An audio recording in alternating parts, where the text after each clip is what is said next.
دەم باش بەڕێزان تەوەری ئەمڕۆژمان تەورێکی گرنگی ڕۆژەوە بێگومان تەورێکی هەر زۆر گەرمیشە لە ئێستادا ئەویش 50 کاندیدەکەی پۆستی سەر و کوماری عێراق لە ئێستادا بێگومان بەپێی دو زانیاریەکان کە لە مەسەدەری جیاوازەکان بەڵاو کردوتەوە باس دەوایەکە کە لە ئێستادا 50 کەس لە عێراق خۆیان بۆ پۆستی سەرکوماری عێراق کاندید کردووە لە پەرلەمانی عێراقا بێگومان بەپێی تەوافقاتی لە نەسیاسیەکانیش بێ ئەم پۆستە لە پشتریشە کە دوو خۆری پێشتر بۆ جەڵال تاڵابانی سکرتێری گشتی یەکێتی نیشتیمانی کوردستان بووە واتە بوو کورد بووە بەر کورد کەوتووە لە کوردیشا یەکێتی وەکو لایەنێکی لە لایەنە کوردیەکان تهدید کراوە کە ئەو پۆستە وەربگرێ بێگومان دوای چەندین ڕۆژ چەندین مشتومەر یەکێتی نەیتوانی ئەم پۆستێک لای بکات دواتر دەرەنجام دێنێشە و لە زاری بەرپرسی کارگەری مەکتەبی سیاسی یەکێتیەوە دوو کاندید دکتۆر فواد مەعسووم لە ئەندامی دەستەی دامەزرێنەری یەکێتی نیشتیمانی کوردستان لە مەکەدا دکتۆر بەرام ساڵح جێگیری یەکێک لە بەرپرسە باڵەکانی یەکێتی نیشتیمانی کوردستان کە وەکو جێگیری سکرتێری دووەمی سکرتێری گشتی یەکێتی نیشتیمانی کوردستان پێش چەندێک ڕاگەیاند کە ئەو وەکو ئەندامێکی یەکێتی ئەمێنێتەوە تا کۆنگرە بەرحاڵ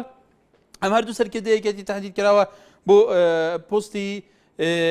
کاندید بۆ پۆستی سەرکوماری عێراق لەمان کادا دکتۆر نەجمەدین کەریمیش باسێکرێت کە ئەویش خۆی کاندید کردووە لەلایەکی دیکەوە ئاراستی شێخ جەنگیش وەکو برازای جەڵال تاڵابانیش خۆی کاندید کرد بۆکو خۆی بۆ NRT ڕایگەیاند بەڵام ئەو وەکو ئێستا لە هەواڵێکی لە بەردەستە من ئینسیحابی کردو بەرحاڵ 50 کەس لەو 50 کەسەیە بۆ پۆستی سەرکوماری عێراق بەڕێزان لە کاتێکە کە پێم وایە بەبێی ئەو لێدوانە کە خەسرە و گۆران سەرۆکی فراکسیۆنی پارتی دیموکراتی کوردستان لە پەرلەمانی عێراق بۆ NRT داویەتی ئەڵێ هەڵبژاردننی سەرکومار ئاسان نییە پێویستی بە 219 پەرلەمانتەڕەیە لە کاتێکە جێگیرانی سەرۆکی پەرلەمانی عێراق و سەرۆکی پەرلەمانی عێراق پێویستی بە 165 کەس بوو کەواتە ئەوان یەکلای بوونەتەوە بەڵام 219 کەس لە کاتێکا ئەو مشتومڕانەی ئەو گەنگەشانەی ئەو 50 مڕەشەحە لە تەلاری پەرلەمانی عێراقە پێتان وایە ئەمانە ئەتوانێت لە یەک جارە یەکلای بکاتەوە لە کاتێکە کوردیش وەکو کوردی یەکێتی نیشتیمانی کوردستان زیاتر لە کەسێک دەستنیشان کراوە بۆی پۆستی سەرکوماری عێراق لە ئێستاژە لەم لەحزەیە بێگومان بەپێی مەسەدەرەکان بەپێی ئەو هەواڵانێکە لەسەر شەشەی NRT دەرباسە بێ ئێوە بینن کە هەر پێنج لایەنە سەرەکیەکەی کوردستان یەکێتی پارتی گۆران یەکگرت و کومەڵ لە بارەگەی مەکتەبی سیاسی یەکێتینە بۆ تاوتوێکردنی ئەم پرسە کە بێگومان پارتی پێی وایە پێویستە کورتێک کاندیدی هەبێ بۆ ئەی بتوانن لە عێراقا بە شوێکی نەک بەم شێوە بێ کە خۆتان بینی لیستی شیعەکان پەیمانی نیشتیمانی بۆ جێگیری سەرۆکی پەرلەمان دوو کاندیدی هەبوو دواتر دووبارە هەڵبژاردن ئەنجام درا ئەوسا کەسێک ئینسیحابی کە لە ساڵحیاویترە ئایا میرادە لە لای کوردیشێ سەرکردەکانی کورتەوەی کاندید کراوە بۆیە ئەگەر شتێکیوا بێ بەڕە ئێوە وەکو پێشتر وەکو لە ئێستا دەکە ڕەوشەکە بینن بەرحاڵ تەماشاوانە نێژام پێنجی کاندید هەنە بۆ پۆستی سەرکوماری عێراقی پێنجی کاندید کێم نینە پێنجی کاندید گەلێکن بێگومان ji hemû netewان ji hemû hatiyafan Turkûman Ereb ji Eraban Sunne û Şîe Kurdan jî heye Kurdan jî efîsîqa xeber yeketiya Niştimaniya Kurdistanê dikeve axîren ji bilî gelek caran yeketiya Niştimanî Kurdistan du hîşev du kandîdên xwe destnîşan kirin Dr. Fuad Mehsûm û Dr. Beram Salih du serkêdên vê hizbê ek kandîd neçû di navê de aliyên siyasiyên din bêjin diviya Kurdan kandîdek hebe والپەرلەمانی عێراقی ژ وەکو جێگیرین سەرۆکی پەرلەمانی و سەرۆکاتیە پەرلەمانی عێراقینە کو پێویستی 165 دەنگا بۆ بەلکو پێوی 219 دەنگایە پێنجی کەس لە عێراقی لە پەرلەمانی عێراقیدا هەڤرکێ دیکەن بێگومان پێشتر بتنێ جەڵال تاڵابانی سکرتێری گشتی یەکێتیە نیشتیمانیە کوردستانê بوو پسەناهی دەرچوو لێڤان پێنجی کەسان دناوە یەکێتیشدا دوو کەس بەحسێ کەسێکی دیژیتیان دکتۆر نەجمەدین کەریم ئەویژی خۆ بەربژارکی یەگەل و ڕەوش دەبەرەف چ ئاراستەچیت ئەف پۆستی سەرۆکاتی کۆماری دیتنەوە دەری کوردەکەی شکێنی چەند هەیڤە دیدێ پێچن ئان دێکلای بیتەوان چەند خۆڵەکان نزانم بەرحاڵ ڕۆژێت بێ دەبێت یەکلایکەن ئەس خزمەتە سەرنجی دەدەمە بڵێ هەرسەلان لەو لێرەوە فەرموو ئەو کاتتان باش سەر چاو دەستخۆشی کاندید دەکەم بەڵێ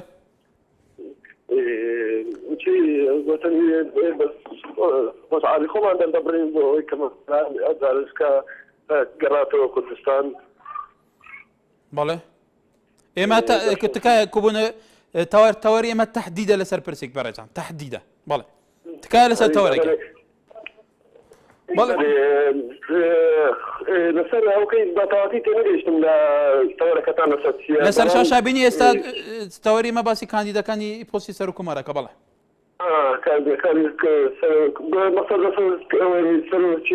سەرۆکی عێراق بەڵێ بەرەزم سوپاس بۆ توار کاتێ بەرەزان کە بێگومان ئێستا سەیری ئێمەکەن من تقریبان چەند دقایەکە لە کاتێوان بردووە تەوزیحم داوە لەسەرەوەی ئێوە لە تەوەرەکە تێبگەن ئێستاش لەسەر شاشەکە بەردەم دووبارە بێتەوە تکایە لە تەوەرەکە تێبگەن دواتر لەسەر تەوەرەکە بە قسە بکەین بڵێ کێمان لەگەڵە محەممەد لە کۆیە باش کاکار سەر چاوم وەزن کۆباشی ئێمە باشین زۆر سپاس فەرموو کاکاردونێکە لەسەر ئەوەکە لە خەڵک قسەیان بە بەرنامەکەیان بۆ دەگوت دیاگو نازانم ئیسرائیل ئەوەیە بریا هەموو تەلەڤیزیۆنەکان بیان توانی بە هەموو حیزبەکان بیان توانی بە کەناڵێکیەوە ئازاد دابنێن وەچی ڕای خۆمان دەربڕین ئێستا تاکە کەناڵ ئێمە دەتوانێت ڕای خۆمان دەربڕین بەڵێ فەرموو حیزبەکانی دی شتێکیان نەکردوە کە ئێمە ڕای خۆمان دەربڕین یانی ئێستا تاکە کەناڵە مایکی خەڵک ئێمە دەتوانین بە ئازادی قسە بکەین دەرا بزان داگەر هەموویان بە قوربانی کاک شاسوار بە هەموو حیزبەکان ببوورە کەناڵێک وەچی کەناڵی هێن ئارتی دانێن وەچی مایکی خەڵک کە ئێمە بە ڕای خۆمان بە ئازادی دەربڕین وەڵام من کاک شاسوارم بڵ لە تەلەڤیزیۆنێ دیوە بەخوای بەڵێ کای محەممەد سوپاس بۆ سەرنجی تو ئێمە ڕێزمانەیە بۆ هەموو کەناڵەکانی ترار کەناڵێک ئاراستە و شێوەی ئیشکردنی خۆی هەیە ئێمە شەکۆی نارتی شێوەی ئیشکردنی خۆمانەیە ئەمەش مینبەری ڕاستەقینەی خوتانە بەرحاڵ کێمان لەگەلە لەسەر تەوەرەکە سامان زاخود گەرمەیە کاک سامان دەم باشتر دەستخۆش بوو تەوەرێوە بەلێ کەرەمکە دیدنامە زۆربەیە کاندیدت کۆشتێکی دەرکەوە بۆ پۆستە سەری کۆماری دژاتیەکە پێڕێزیەکە بەرامبەر ملەتی کورد و تێکدانە یەک ڕێزی و بەرایەتە کوردانە ئەگەر هاتو کاندیدەکە تنێ کورد بۆ پۆستە سەری کۆماری هەبووە بێگومان ئەوە یەک ڕێزیەکە تژبە چۆنەکە باشتر بۆ ئالی کووردا هەبووم دیدنامن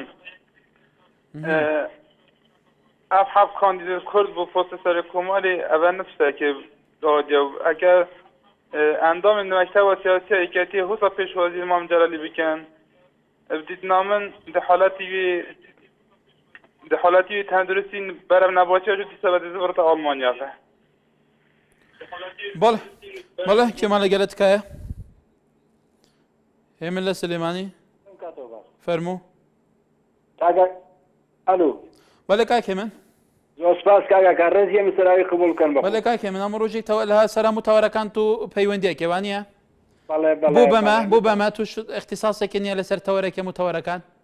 وڵی کاگاکان من بە حکمیەوەی من بە حکمی ڕۆژانە متابعەیەکی زۆر زۆرەکەم ینی بەدەل لەوەش خۆگە سەحاتی کەواتە توانی جارێکی دیکە بەدەم و چاوبەی تەیرەکەینە محللێکی سیاسی لەسەر ڕەوشەکە لەبەرەوە لەسەر متەوەرەکان کاکێ من سەراوی قسەی خۆت هەیە من ڕێزمەیە تاوان ڕێزمەیە بۆ هەموو ڕای خۆم ڕای هەموو کەسێکی وڵی کاگا من ڕێزمەیە بۆ هەمووانەی کە خوان کاندید کردووە بەڵێ کە خوان کاندید کردووە بۆ پۆستی سەر کۆمەرتەوان هەموو ئەوانە تەمان بە حەقی خوان ێزانین کە بەڵام بڕوا بکە کاگەکاریانی وای لێ هاتۆ بۆ چۆن ئەڵێ بەس ئێمە ماوەی خۆمان کاندید بکەین یعنی منیش حەزەکەم وەکو هێمنسەرای خۆم کاندید بکەم هیوادار دەنگم بۆ بن ئەگەر بکرێتەوە شتەکە وەکو کۆمیدیای لێ هاتووە من هەرەوە نەمە بۆ ڕێزم قبول بکەن بەڵێ کێمان لەگەڵە هێرش لەو لێرەوە کاک هێرش فەرموو سەرچاوم لەسەر خەتی تەلەڤیزیۆنەکەت کەسکە کاک هێرش تەلەڤیزیۆنەکەت کەسکە کاکار بەنسبەت خۆکاندی بەڵێ بەنسبەت خۆکاندیکردنی کورد بۆ پۆستی سەر کۆمار ئەگەر تەلەڤیزیۆنەکەت کەسکێ کاک هێرش تکایە دووبارەم کردەوە بەسەرچە زۆر سپاس بۆی دەنگی تو باش بێ بەڵێ من کاک دکتۆر بەرهەمی هەمویان لە شیاتر دەزانم بۆ سەر پۆست سەر کۆمار ئەو فڕە کاندیدیە لە کوردستانە بە تەحدید لە ناو حزبێکە کە لایەنە کوردستانیەکان بەو حزبەدا ناو کاندیدەکەتە بچای گەڕێنیتەوە بوو تا پێم باش نییە ینی پێم باشە هەرگە هەر کۆبنەوەک لە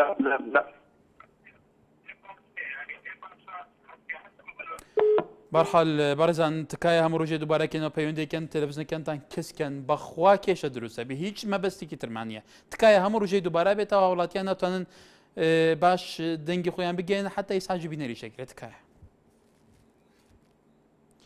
ڕێباس لە دۆست خۆرماتەوە فەرموو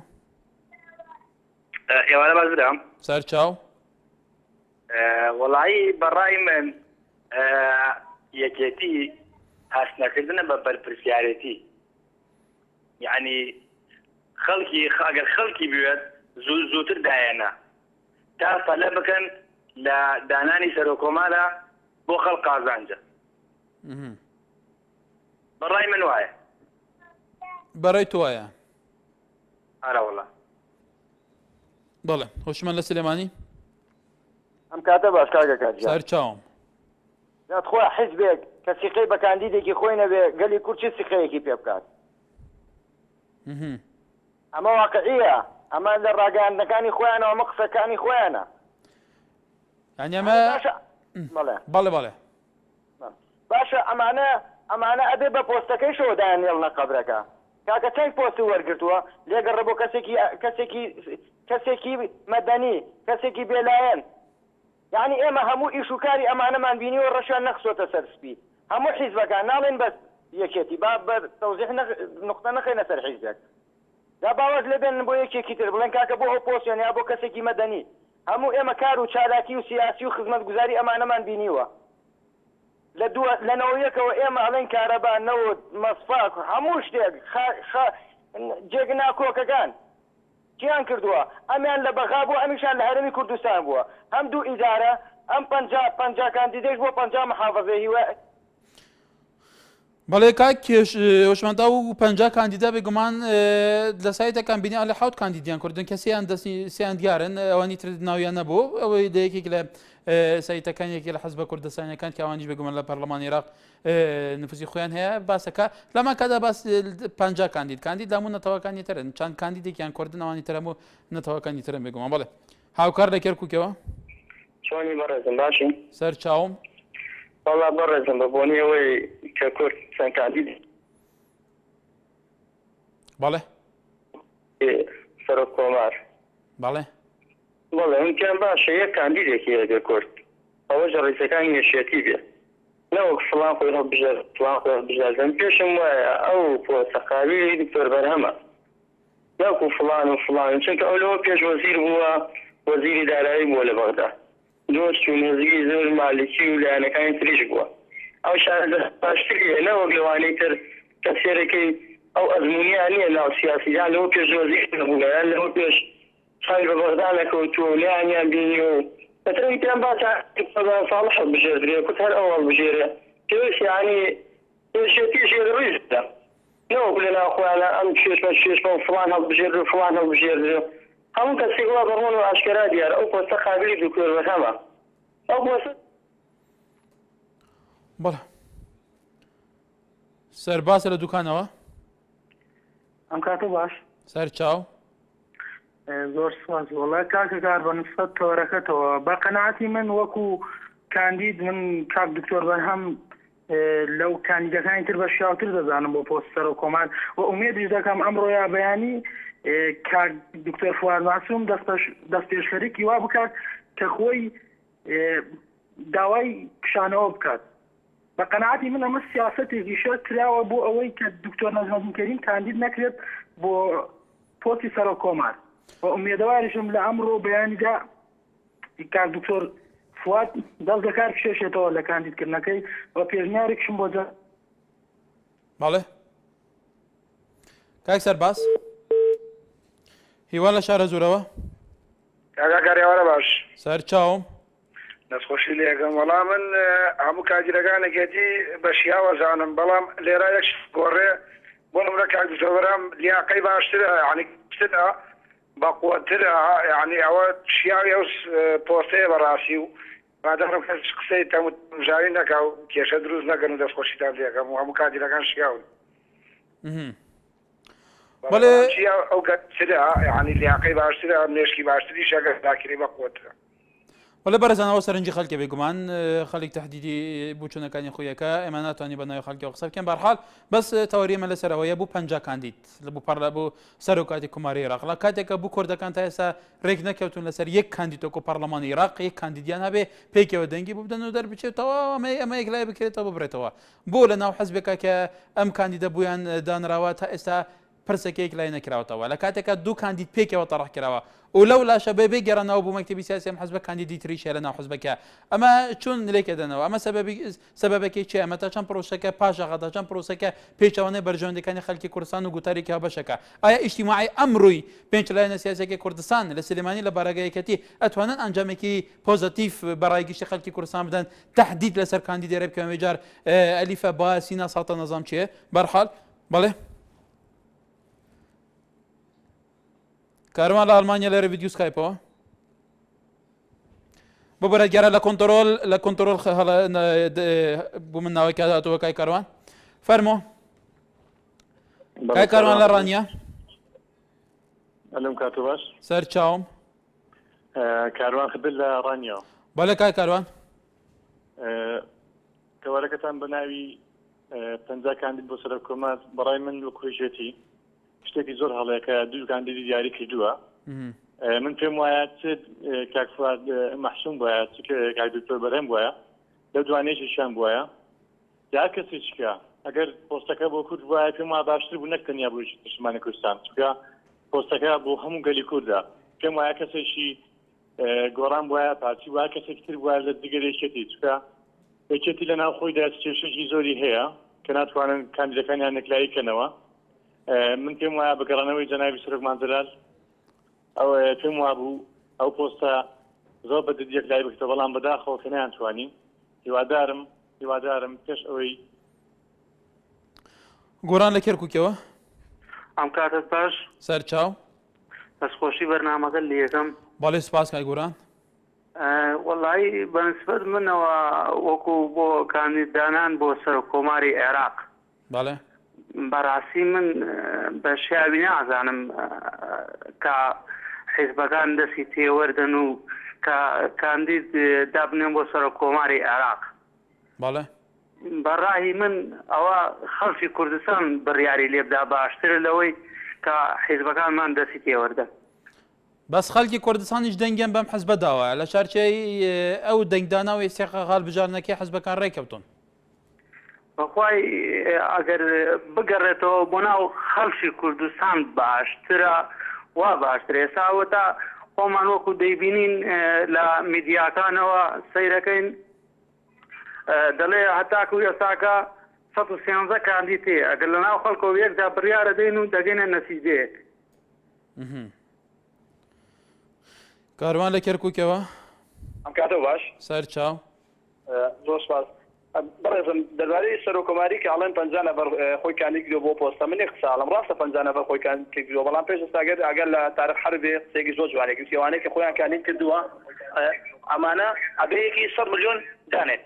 باشە تۆ بۆ قەنەعاتێک 100 ملیۆن دانێت بڕوا بکە لەو 50 کاندیدە لەواتێدا کاندید نەمێنێ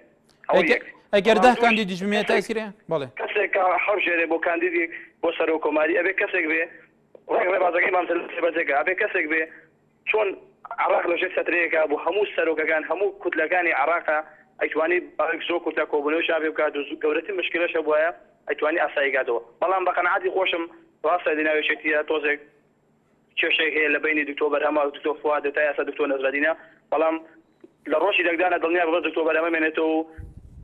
سەباسەی دکتۆر بەرهەمە بێ بە سەرۆکۆماری عراق و ئەو قسانەش کە ئاشکرێ زۆر لە سەحابەکان ڕێزێن بۆ کەناڵەوە بڕواکە زۆری دوورە لە ڕاستیەوە تر واقعکە دیار بووە و بڕیارە ڕسمیەکانی حەزبی بەتایبەتی و حەزبێکی کاندیدیان بەرکەوتووە دیار بووە ئیتر چاودێرە سیاسەکانیش بێگومان بچنی جیاوازیانەیە ئەحمە لە شارێ لێرەوە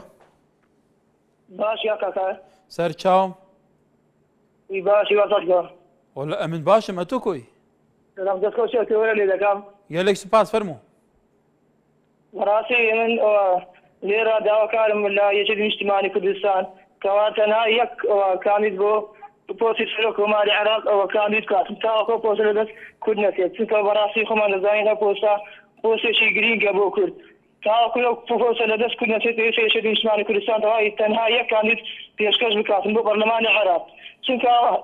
پۆستی سەرۆکۆماری عێراق بەڕاستی خۆمان دەزانین پۆستێکی پۆستە ئیستحقاقی کوردە نابێت لەدەست کوردی دووچێت چونکە پۆستی سەرۆکۆمار چەندین دەسەڵاتی هەیە هەندێک بڕیاری ئەگەر پۆستی سەرۆکۆمار بڕیاری لەسەر نەرن ڕێی لەسەر نەمێتەوە ئەو بڕیارە زێ بەزێ ناکرێت بێ پێویستە یەک کاندید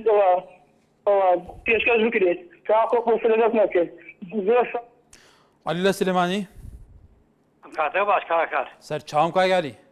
کاکەکات یان من داوا لە هەمووی شتێکانەکەم هیوادارم کەشەکان ناوخۆیانە قورس دەکەن بە بێ سێ و دوو دکتۆر بەرهەمدا بنێن بەسەر کۆماری عێراق لەبەر ئەوەی هەم یەکێتی و هەموو ملت ئیسفادەی لێکا بەڕاستی بەدانانی دکتۆر بەرهەم یەکێتی لەوانەیە بڵێم هەڵەوە شێ داوای لێ بردن نەکەم بەڵام کاگالی دکتۆر فان مەحسوومیش یەکێکە لە دامەزرێنەرانی یەکێتی چەندین لە دوای 2023 تا سە لە عێراق بۆ ئای سەرنجت بۆ چییە؟ ئەوەی کە ئیسە لە ناو خەڵکە مەرغوبە بەڕاستی دکتۆر بەرهەمە بمانەوێ و نەمانەوێ ئەوەی کە خەڵک بینیوێتی لە دکتۆر بەرهەم چی لێ بینیوە بەڕاستی شتی کردو من داوایان لێ یەکەم ڕجایان لێ یەکەم و تکاشیان لێ یەکەم ئەم یەکێتیە با لە بەزیاتر هین نەبێ یەکێتی داوای لێ بدەکەوە ئاڵێم با لە مەزار ناخوایانە کێشە دروست دەکەن بەبێ سێ و دوو هەمویان دەنگیان بکەن بە یەکێک و دکتۆر بەرهەم دانێن و سوپاسیانەکەم و داوایان لێ یەکەم ئیتر بەسە ئیتر لە مەزیاتر لەسەری نەڕۆن سوپاسی ئەوەشەکەم بەڵێ عومەر لە کەرکووکەوە بەڵێم کاتت باش سەر چاوم کای عومەر بەڕێزی دەربارەی تەوەرەکات بەڵێ بۆ کاندیدکردنی سەرۆکی کۆمار من پێم باشە هەر یەکێکی تاجی کورد بێ شەرزی هەر لایەنێک بێ هەر حیزبێک بێ بەس وەکو بۆ چوونی خۆمیش من پێم باشە کاک دکتۆر بەرهەم بێ لەبەرەوەی کەسێکی بەڵێ کەسێکی لێ هاتووە ینی کەسێکی زیرەکە گەنجە لە تەمەنا شادەی باشی هەیە دوایش خبرەی هەیە لە بەغداد بۆ عێراق و بۆ کوردستانی خۆمان بە تایبەتی هیچی وەک کاک دکتۆر بەرهەم بێ زۆرم پێ باشە بەڵێ بەڵێ بەرەزان لێرەیە بەڵێ کاک عومەر تەواو قسەکانتەوە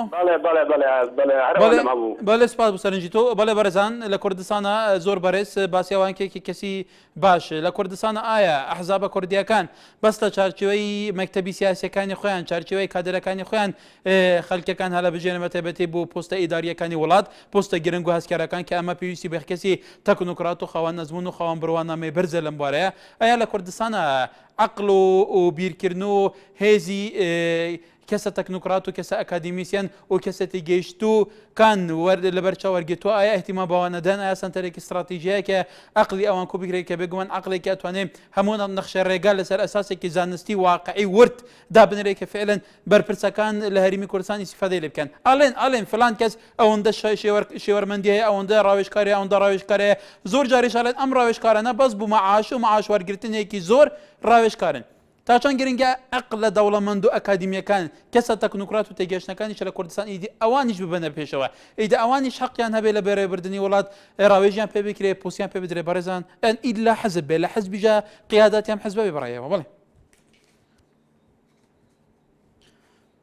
شاکێ و لە قەڵات دزێ ئەم کاتەوە باش سەر چاوم سڵاو لەو کەناڵە جوانێکی هێنێن ئێن ئارتیم بە قوربان نانەکەکەیوە کەناڵێکە سەر بەکێنێنن بەڕاستی کێنێن هەر قسێکی دیکە ئێوە بۆیان پینە دەکەن بەڕاستی ئەوە کەناڵێکی کەسیمای کوردستانتان ناشیری کردووە چ ڕۆیگەوە کاکە شەکە و زۆر باشە باس لە چ ڕۆیکەوە ئەکرێن نمونەکەمان بەری هەر هەموو شتەکانتان دیارە هەموو شتەکان بەڕوون و ئاشکرای دیارە هەموو قسەکان کە کێنێ دیکە ئێوە بۆیان پینە دەکەن بەڕاستی ئێوە سیمای کوردستانتان ناشین کردووە شتێکی وا دەکەن کە خەڵک لە وڵاتانە و کوردستان بەس چاوێکی سوک تەماشای بکەن ئەی چی بکەین بەڕاش ئەلسپی بەسپییانە ڕەش ئێوە لە باسی ئەوەی سیما جوانەکانی کوردستان شتە باشەکانی کوردستان پێشاندن ئەو بەشتە ناشیدەکانی پێشاندن کە لە خەڵکی کوردستان دواکەوتویە لە هەموو شێوازەکانەوە هیوادارم شتەکانی خۆتان بگۆڕن بە جوانتر باسی کوردستان بکەن ئەوجار باسیکانی دەکەن ئەوە بەڕاستی پێتان ناخۆشەکە بەڕێزێکی وەک دکتۆر بەرهەم و فواد مەحسووم بەڵێ گرنگەوەی دلێ خۆت تۆ بە قوربانە بە مێمە کەناڵێکی سربەخۆینە ئەعلامی سربەخۆی ئەعلامی پرۆفێشنال ئەعلامی چاوی خەڵک نابێت چەپڵە لێ بدا دەبێ بە دوای کێ مکاسەکان بگەوێ چاوی خەڵک بێ دەبێ فعلا هەرچیکە مکاسەکان لە وڵات هەبێ بخێتە بەردەست حکوومەت ئەو حکوومەتەی تو ئەبینی ئەو حزبەی تو ئەبینی ئەو پارەی ئەوان خەرچەکەن بە قوربان هەموو پارەی تویە پارەی خەڵکی کوردستانە لە گیرفانی خەڵکی کوردستانە دێتە دەرەوە ئەسلەن بەڕێزان لە فۆر تێگەیشتن لە فۆرمی حزبی لە کوردستانە تێگەیشتنێکی هەڵەیە بە پێی هەموو بچوونە سیاسەکان تێگەیشتنێک ئەنی زۆرینە هەڵەیە هەیە لێ تێگە هەیە باش لە حزب تێگە ئەخیرەن حزب یەکەم تا ئەخیر دروست بووە لە پێناو خزمەتکردنی خەڵک لە پێناو بەرنامەیەک گەڵاڵاکە لە چەرچێ بەرنامەکە باسەکە من چون ئەم سێکتەرە خزمەتی یەکەم و ئەوەکەم و ئەوەکەم تا چەند گرنگە خەڵکی کوردستان حزبەکان ئەگەر بێن و خەڵکی کوردستان هەر خەڵاتێنن وەکو پێویست خزمەتیان نەکەن و پەیرە و پرۆگرامە خۆی جێبەجێ نەکەن خەڵکی کوردستان حزبەکان ناچار بکە بێت خزمەتی خەڵی بکە نەک خەڵکی کوردستان لەسەر هەڵەکانی حزب چەپڕیان بولایە بە قوربان ئێمە کەناڵێکی سەر بەخۆینە سەر بە هیچ کەناڵێکی دیکەنی نەڕێزمان هەیە بۆ هەموو کەناڵەکانی تر بەڵام ئێمە بە ڕەش ناڵێن سپی بەسپی ناڵێن ڕەش بە ڕەش ئەڵێن ڕەش بەسپی ئەڵێن سپی نەموجامەلەکەی نەشەتەرسین وەکو کەناڵێکی ئەلامی سەر بەخۆ خەوان پەڕەنسیپ و خەوان ئەتیکێتی ڕۆژنامەنووسی ئەوەی واقعی بێ هەبێ ئێمە باسەکەین پۆستی سەر و کومەر لە ئێستا دەبوو تاخیر بووە لە کوردستانە بوو زیاتر لە کاندیدێکەیە بۆ لایەنێکی سیاسی ڕێک نەکەوت ئەو هەموو کەناڵەکان باسەکەن خۆشیان باسەکەن گرنگە توش بزانی بە قوربان ئەوە بێتە سەر و کومەر لەسەر حسابی دەنگی من و تو ئەم لەولایە ئێمە هیوادارین خەری بەدیقەتر سەیرمان کە بەڕێزم بەدیقەتر لە سیاست و لە حزبایەتی و لە حکومڕانی و لە ئێلامە تێبگە لە بەرەوای کرد کۆمەلگا و تاکێکی خاوەن ئیرادە و تێگەیشت و مێشک کراوە و خاوەنی خۆمان هەبێ فعلەن بە پێی پێودانگ و بە پێی وڵاتانی دنیا دەست هەڵاتێکی باش حزبێکی باش ئیرادێکی باشمان هەبێ بەڕێوە ئەڤین لەو لێرەوە ئێوارە باش باشتر یاکە هەکار قبولکەن ڕەخنا قبولکەن بەلکی جارێکی وەل ڕەخنەوان گو بێتن وەل هاوڵاتیانە بێن قسەوان بێتەجی ئەوە ئەم ڕەخنەی قبولکە مەڕەخنەوەی قبول کرد بەس ئەم توهمەتێت تێنەداڵ بۆ ماکیان بێدەین بین کەواتە بەشێکی شوێ ژبەرک و حەقێتە و من و هەر کەسێکی داوەختێ بێتە توهمەت بارانکردن ئەوژی حەقیقەتی بدەتە ئەvێ هوسا خراپش مەدگەیت دەبدرەسەیش مەبگێت کامچت کەین و ئەمکینە رخنا قالك شي واسي رخنيته خو ما خولينا دا بابا ما جيك انت توضيح لنا سر كنال خو تمام لا في قمر ويا بس زرت هواكي رخنا وكشنيا انا قرنقه خليك بزانيت اعلام شي حزب شي سياسه شي حولاتيا كان رخنتهم ساروكي هرم عن حكومات ديجرن هنداش لقبول تكهاويش تومات رخناش نينا زورينا ستهاشت توماتا بله به هر حال کاتمن تک بدن من چی گفت آخفتی سفارت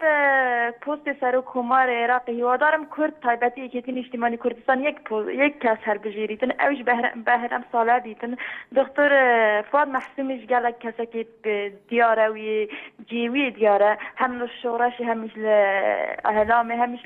هر تشتکی بیتن بس برهم ساله جی پنجوی دیاره العراقی بیت سر کمار و هیوادارم جی ناکوکی نبیت نابید بله سپاس بوتا خاطینا ایجا ام رخنه قبول کن گلی جرا رخنت بجنه ما رخنه که بنیان نرم گلک استفاده لید کن لیت تومت بار کردن نک من هر کسی که بید حتی گلک جران آخفنت نشجی هر کسی که گلک جاران کم و دوباره بیت بجنه هر کسی که میره تلفن سرگین رخنتش که گلکی گرینگ بس رخنه که بنیوی عقل مروف عقل خواه متشاشر و بکنه کپی پیز بید حرامه کی تفنگی بطاری ببنید برحال پشتی بنا برزان ام دی بردوام جاردن صلاف تماشاوان نجا دنادا پرسکی گرینگا روجاوی هيا اوجي پرساسر حکومت عراق پینجی کسان خبر بجار کریه اوجي وکل گور توافقاتن لگور پیشترجی به گمان بو کردایا چاو سروک پارلمانی بر سناکت سروک حکومتی جی برشی عکت او پوسی سر حکومتی بو کرد نوا کردان بو یکتیان شمانیا کردستانه بویان ها لوی ولاتی بتنه کسین حزبی کسین نوا مکتب سیاسی حزبان بو پوستین بلنتین کاندید کرن گلو لوی ولاتی ما کسی کی دینینه دیگهشت بیت تکنوکرات بی زیرک بی جهاتی بید خودان ازمون بید خودان کفاعت بید دهمان دم دا کسی که اجتماع پرور و ولاد پرور بید بو اوجی ری بو نهایت دانجاری حزبان کو اوجی حتی مدیر عامه که حتی بر پسته کا بسی جوار گرید اگر دچارچوبه تسکیت حزبادان نبید لوی ولاتی بو های اف اوای فرا کاندید کردن دنوا حزب که دایا چند باندوریه که نگاتیفه کل پارلمان عراق تایبتی کو لدنگین گلک پیوسیب گلک دنگای کرد نگهن انجام که وسا کو یک جاری کلای به جودکار لشار باجره وکای جودکار فرمو بله دەستخۆشی لێکم کورە زۆر دەمەکە ڕاگرتوو ئەزانی چۆنەکە کارخۆی پێم وایە حەسڵی هەڵبژاردن لە عێراق و هەرێمی کوردستانە خۆی هەڵبژاردنەکان غەڵەتە ئەزانی چۆنە خۆی حەقا لە یاسای هەڵبژاردنە ئیسەکە کە پرۆژە یاسای هەڵبژاردن لە کوردستانە دیاریەکە پەرلەمان من داوایەکم لیانەیە کە ئەوە بکرێتە بڕیار هەر کەس بۆ مەحافظ و بۆ سەرۆکی ئەنجومەنی شار و بۆ سەرۆکی شارەوانیەکان و بۆ هەر لە لایەنە هەڵبژاردنە بێ ئەو شخصەی لە هەر لیست و لە هەر لایەنێ سەربەخۆی یا سەر بە حیزبەکە کە زۆرینەی دەنگێنێ ئەو کەسە ڕاستەوخۆ ببێتە لێپرسرا و ئیتر نەگەڕێتەوە بە لایەنی حیزبی سەیریکەی مثلا ئەو کێشەیە لە کوردستانە زۆر بە تایبەت لە محافظەی سلێمانیە ئەوە سەرە کۆمار هەیە سەرۆکی با بڵێن محافظ هەیە ئەوە ئەو کێشەیەکی زۆر بەڕاستینە حەقە هەڵبژاردنەکە ڕاستەوخۆ لای خەڵکەوە بێ بووە ئەم دیاریکردنی سەرۆک کۆمارە بووە ئەو کاندیدانەی یەکێتی پێشنیار بکرێنە بە پەرلەمان و پەرلەمان دیاری بکرێت. بەڵێ پاڵێ لە سویسرا لە ڕێڤیدیو سکایپەوە فەرموو. ڕۆژ باش شێویدارم باش بن gelek spas kerem ke çelakem mandîna bin kekêja gelek spas kerem ke birasî medviya beşdarî vê bernameyê bin ve Kurdek bele me piştî Efrîdanê zêrîn Iraqê û Kurdistanê çêbûn taybetî Kurdistanê yanî mirûşet bêjîtin hindek destketiyet baş û destxove înan em شين بيجين مادة صادو چل جه بجه بو بخيرة داعشي بردا ما قد بركي دي برفسر خوبونه دي چين اخونت خوش ما قوله بون بله جه داخيه از بيجم او قد جي جاركا دي بدنگ بونو و وكي هر جار بله از دي چما سر بابتي بله کرم بردام بنگور بن بله بداخل پشتی گلک رینشتن و هادنو چونه و گل ولاتت دوروبر از بیجم او خون جارک هادی بوف خون و دهر مینید خون زفرین بغداد و جارک هادی بجداریت حکمت بغداد بکند یا عراق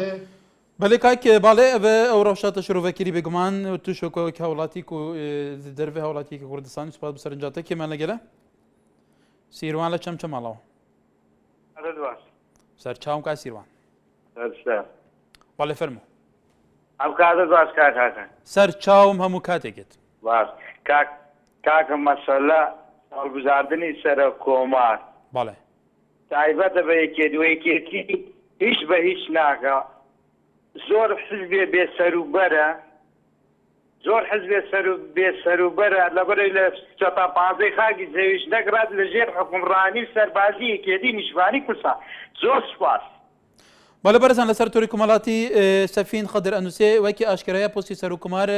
بەڕێکەوتنی لە نەسیاسەکانی تر بۆ کورد بووە لە ناو کوردیشە بوو یەکێتی نیشتیمانی کوردستانە بەڵام ئەوەی جێگەی نیگەرانی وەکو ئەم بەڕێزاڵێ تا ئێستا لە ناو یەکێتیدا نەتوانرەوە تاکە کاندیدێ دابنێت لە پەرلەمانی ڕابوو پۆستی سەرکومار هەروەها بەرزان یاسین شێخانی دەنویسە دکتۆر بەرهەم کەسێکی شیاوە بۆ ئەم پۆستە هەروەها مەیوان محمود بمناوی محمود انوسه که جاری که تر کمالی که لناو یکتی بو برجواندی خویان کردیان دابش که بو پیوست همو خالق بزنید دکتر برهم با پست شیاوه هر وها هرش احمد ایشاله برای من اگر 50 کس کاندید به او دوای 50 جار خو پالاوتن لوانه یکی کن به بسر کمال هر وها جمال محمودیش انوسه که هیوادارم هەموو لایەنەکان بە تایبەتی یەکەتی ڕێک بکەون لە سەردانی دکتۆر بەرهەم دیارە سەرنجی زۆر بەڕێستە سەر کاندیدێکی تهدیدکراوە لە پەیوەندیەکانی شاتەوە بەڕێزە بەرحال ئەم بەڕێزە کە باسی 50 کاندیدەکەوە کە خۆی ئالەیکە 50 جار هەڵبژاردن بکرێ با بە 10 جار بکری پێتانەیە چەند پێچ کاتێکە بەڵێ لەشکر لە زاخۆت گرمەیە کرم ئێوە دەمێتە باش کاکەکار دەمێتە باشتر کاکەکار زۆر گاگەرە ساحب تچ وەختی دێم کاکەکەکی مشکلەمەزگە درێژە ناکی هەندێک برەدەرەمە وەسە ئاختەی داخلن بله با کاک لشکر زیادتر قصب کان زیادتر باغوت کرم که سر چاوا جبر کوزا خوش یادی رد که بگه سراخته تا تقول برام وکتنی کل صد عمر شکر از دیجم هک ایکی یا شخص که یا چیزی که گفت واحد عمر شکر ویگا وشیلا دو کرچوبه را پارلمان عراقی با که داری مولیکت ارهابی دا که تروریست دا که داره دیک غاین کردستان دا غاین کردستان دا دو تو را برای خود نمونه کردستانی بوديل مزارع كابكري مزارع بسيط كابكري سر آبی سر كهر كابكري كابرات محافظ برفسه كي بلا بلف يبدأ دستيون برام أريد بلا برس وكابرات يهكا عمر رجب رئيسي جمهورية الشركة تبو فرق آبی دستي بري تبي برام دستيون وقت بري ياو دستيون بيد ذكر بالحاشا أبيت ذكر من تورا تبصر تيم كور تام ولا خوش كير زمان ولا خا أصحاب تام ولا خد ديار تام ولا تشكيلة ما نتاش كل سنة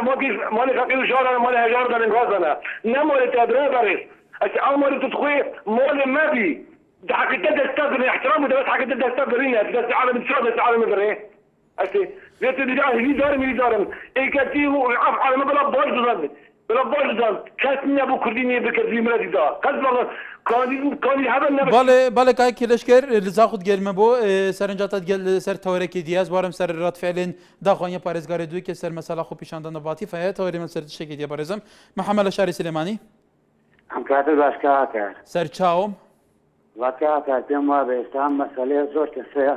نان بيازي بيو اخو زور باسيه كانوا من ألم نجيش كان هم يشتي الشاو بسرقهم نجودو كانديدا هم كانديدا يشتي الشاو سرقهم بس زور كسينا عن بيازي بيو أخوة. فلان بيوسته كسي جدي. أقول بوستة شواء زوري بيه كسانة كي أجا كسي كان دزني شاكر إتشيس كسي كنات واني قصته أما شان نازي بيو كان يشتي أو بوتنا نيكي وكاب بوتنا كان أنا على سريع تري خسأتو عن ذي بكري شبيه بسرقهم هنا أجنائي واحد كنات واني قصته يك كانديدا دزني بكري تفتاو تامر دنو كانديدا مش شانازي بيشتي اوكي كاوها بيرو بوسنا ثاني هم بلاو هم كسر اتواني قصيتك بس ناك زور الان وزور كاتيه خلكين عن بيازي بيرو خاص انا كفتن على كان قصي لسر كان يعني ناشدين يمكن يشتي انا مع مرقي جاران كان اشكي هم كان لم لا شيء ما له ليره ولا شيء ما خان فرمو الو بالا فرمو ام کاتان باش همو کاتێکێت سڵاو خۆشەویستم بۆ کارمەندانی NRT باڵێ سپاس فەرموو بەڵێ هیوادارم کە ئەو کەسێک کە باسی NRT کرد هیوادارم بە خۆ چی NRT ئەو کەسێنی کە باسی بکە بەڕاستی ئەم یەک بەخۆم زۆر متابعی NRT دەکەم بەڕاستی بێلایەنی خۆیدا ئەوەی تەلەڤیزیۆن دەکەن هیوادارم بە خۆیدا بچیتەوە بەڕاستی NRT یەکێک کە بەڕای ئەم معنی هەموو کەسێک دەزان NRT کووە بله لەسەر تەوری ئێمە بەڵێ سپاسم نەکەم بۆ تۆ بەڵێ علی فەرموو قسە بکە شەی مەخا بەڵێ هیوادارم کە دەرەن ساڵەدا بزرێ بەڕاستی ئەوی شانی ئەو پۆستەیە بەڵێ سپاس بۆ تۆ ئێمە تەمەنا ئەکەین بەڕێزان هەر کەسێ ڕەخنە لە ئێمە ڕەخنەیەکی بنیاننەرانە بفەرمووس پێمان بڵێن ئێمەش هەموو ئینسانی کۆلوبانی خەتا خەیر و خەتا تەوابین لەوانەیە بەسەرنجیەوە هەڵەیەکمان کەشف بکرێ ئەو هەڵەیە تەسیلەیشی مە بکە لێرە ئەو هەڵەیە نەهێلینەوە بە باشترین شێوە پێمان باشە خزمەتیوە بکەین تکایە ڕەخنەمان لێ بگەین ڕەخنە بارانمان بکە ئەگە توندیش بێ بەڵام مانتەقی بە ئیستیفادە لێکەین ئێمە و شاشەکەشتان جوانتر بکرێ بەڵام کۆمەڵێک شت هەیە ئیتر هەندێکێ لە خۆیانەوە ئیتر کۆمەڵێک شتەڵێن هەر داوای ڕوونکردنەوەیکەین و باڵگەی پێیان نییە هەر لە خۆیانەوە ئیتر نازانم چی بڕێ بەڵێ کێمان لەگەڵە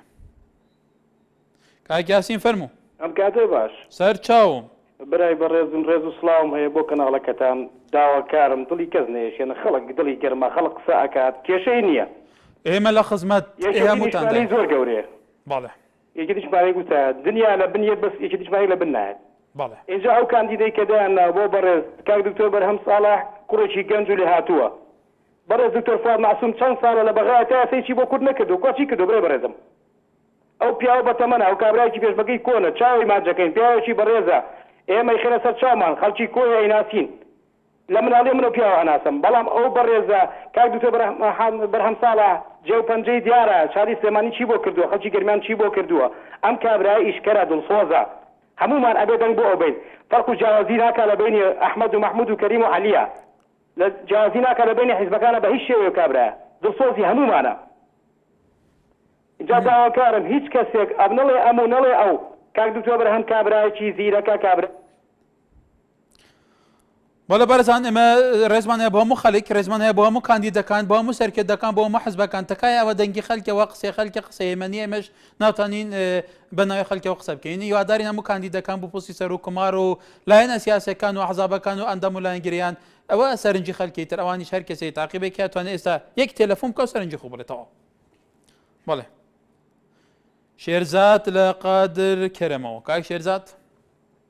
دەستخۆشیان بەرنامەجوانت بێتم من وەکو پارتی حەزەکەم سەرنجی خۆم بدەم لەسەر ئەم بابەتە ڕاستە پۆستی سەرۆکۆمار بۆ کوردە لە ناو کوردیشا بۆ یەکێتیە ئەمەش من خسێتە گومانە باش هاتنەوەی تاڵەبانی ناتوانێت ئەم پۆستی لا بکاتەوە هیچ نەبێت مەسەر سیاسەکانی یەکێتی نیشتیمانی کوردستان ڕێخات کە هەر یەکیتان بە ئاوازی ئەخوێن هەرێکیان بە ئاوازێ دەخوێن ئەوە با بزانێت بەرژەوەندی گشتی نەتەوەی سەروی بەرژەوەندی حزبی شەخسی کوتلەبازیە ئەمە پۆستێکی سیاسی ئەمە بۆ کورد نابێت بەم شێوازە هەر کەسێ بە خۆی کاندید بکات ئەمە تەنها بۆ یەک کەسە بەڕاستی ئەمەش ناو ماڵی کورد ناشین دەکات و لە ناو ئەوەشتا یەکێتی نیشتیمانی کوردستان ئەوەندەی ترە دەسڵاتەکەی یان هەموو کەس چاوەڕوانەوەی کە بۆ ڕۆژی چوارشەممە یەک کەس بۆ پۆستی سەرۆکۆمار هەموو لایەنە کوردیەکان بە کۆدەنگی یەکدەنگی یەکریزی ئەمەش ماڵی کورد با ئێمەش وەکو ئەوەی شیعەکانمان لێ نەیات بۆ کورد ئەمە بەڕاستی زەربێتی گەورە بەڵێ بەرزان ئیتر مەسەلەی پۆستی سەرۆکۆمار کە ئێستا لێ مەسەلە هەرە گەرمەکانی ڕۆژەوی عێراقا دوای هەڵبژاردنەکان بێگومان دەبێت پۆستە سیاسیەکانی لای بکرێتەوە پەرلەمانێکی لای کراوەتەوە حکوومەت ماوە پێتەوەی حکوومەتی عێراقی شەوەندە پێ ناچێت لەبەرەوە لە سەرمالێکی بچوونی جیاوازی مەرجعەکان و ئیلانەکان و تا دوای بەڵام ئێمە قسەی لەسەر ئەوەی کوردەکەینەوە خەڵکی باسی ئەوەی کوردستان نەکرا کە ئیستیحقاقی کوردە بەم شێوەیە دەست نیشانکردنی کاندید بەڕای ئێوە تا چەند بڕیارێکی باشە یان پێچەوانەوە ئەنجامی کۆبوونەوەی لایەنە سیاسیەکان هەر پێنج لایەنە سیاسیەکەی کوردستانی سەرەکی بێگومان چی ئەگاتە چی مەبەستێک لەسەر ئەمە بەرحاڵە میویدارین سەرنجە خەڵکی کوردستانی گەشتی بیت گەل و پۆستی سەرۆکۆمار کو لە هەر خۆلێنبەرەی کوردابوویە ناژی بەر کوردان دکەوێ بەر کوردان دناوە لایەنێکی دکەوێ مادام پۆستێک بوو کوردانە دناوە حزبێکێدا بۆ وەکی چاودێر دەبێژن دناوە بێ حزبێدا بۆ هەندە تینوتبان ئەوێ هاوێها نظام کێوکێ مادام حسا کوردانە ئەف حسەژیک بۆ سەرکردەیەکی شوان حزبان هەڵبژارکە بۆ زیزیەکی لای نەبێتە ئەو هەندە مشتمل سەر چییە سەر هەندێک و بە باشترین کەس فڕێکەنە بەغدە بوو وێکێ یانجی سەر هەندێک کاتگەل فلان ئاراستێ و بێوان ئاراستێ فڕان بەرژەوەندیە هینت خەڵکی کوردستانی چاودێریەکی هێنزان کاچەوەیە حتا سبەی لێرە خزمەتەوەتکەین ئێوار باش